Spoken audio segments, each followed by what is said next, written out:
This video is sponsored by Crypto Motors. Crypto Motors is the world's first digital automaker powered by Ethereum. They've been dropping super cool car NFTs for the last year or so, and they're gearing up for their latest drop, the Gen 1 Neon Roadster drop.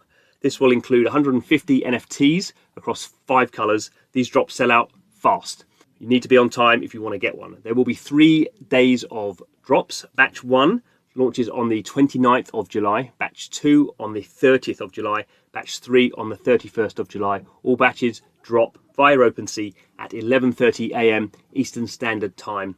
The batches will each have a different currency. The currencies are ETH, Animoca Brands Rev token, and Whale Shark's Whale token. Check out all the details on the Crypto Motors Medium page. Thanks for the sponsorship.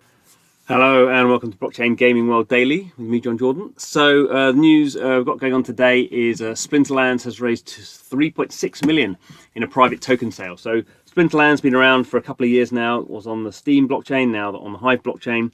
Really nice kind of simple blockchain game, but lots of actually complexity beneath there, but very easy to sort of get into. And because they've just launched their SPS token, their governance token, there's quite a lot going on there. We're starting to see quite a big increase in activity on the game, and more people coming in, and obviously that's going to help together with this SPS token. But this is particularly around kind of raising VC money from the launch of this token. So typically in sort of in normal kind of company kind of funding, you sell some of your company shares. So you have a bunch of shares in your company, and a VC will say, we'll give you some money and you give us some of the shares in the company. In blockchain kind of world, we don't often have sort of companies even sometimes, but these projects do have tokens, so it's much easier in many respects for VCs to come in and say, we'll give you some money and we get some tokens in return. That's actually much easier for those VCs to then sell them off. Normally they have what we call a vesting period, so you can't just sell them off straight away. You might have to kind of lock them up for a year, but then they can sort of sell them off in a way that's much easier compared to selling off shares in the company, which has much more sort of legal ramifications and much more illiquid, much harder to find people to sell the stocks in. So anyway, that's the background. So a bit more detail. So what I was saying, purchasers are actually locked up for 10 months. So these people who have invested money, they can't just sell off their tokens straight away. They have to wait 10 months. This $3.6 million is basically 6.6% of the total supply. So there's a whole bunch of these, probably millions of these SPS tokens being released, and they're all sort of being released in different ways. So some are being airdropped to people who are playing the game, some are going to the kind of people, the developers, some are going to these VCs. So let's have a look at the VCs. So this is a governance token. So over time, this SPS token will be useful for people voting things through, and you'll be able to potentially kind of generate money from it, but also do things like kind of spending money on tournaments and rewards and changing the way the game develops over time. That's a bit of a way off at the moment, I should say. Quite a lot of people have got involved. So remember, this is $3.6 million, which is actually not that much money in kind of investment terms. We're now seeing raises of hundreds of millions of dollars. So 3.6 isn't a lot. So these companies will have all just bought a little bit. Looks like Animoca Brands. Is this in alphabetical order? Actually, I'm trying to see. Looks like the first bit's in alphabetical order. So a few well-known names from the blockchain gaming world. Animoca Brands invested in lots of different things. Blockchain Founders Fund, so they're sort of they don't just invest in games, but invest in early stage blockchain stuff. Engine, well-known, building their own platform for sort of gaming NFTs. Polygon, the blockchain layer 2 scaling solution we used to call Matic. Yield Guild Games, sorry, I should say, like itself a DAO running lots of play to earn workers, particularly through Axie Infinity. So some of these ones, we know these ones particularly well. A whole bunch of other ones I don't know so well. I mean, Gate.io is an exchange that's actually supporting the SPS token. A bunch of other VCs and individual investors as well.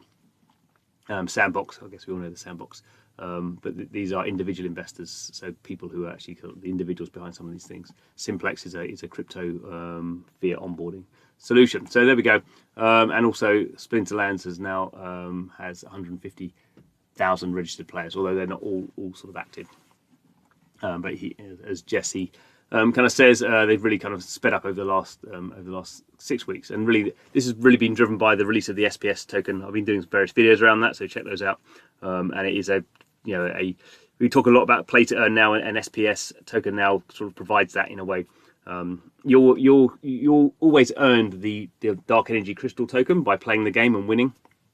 That's like, equivalent to the SLP token in Axie Infinity, the smooth love potion.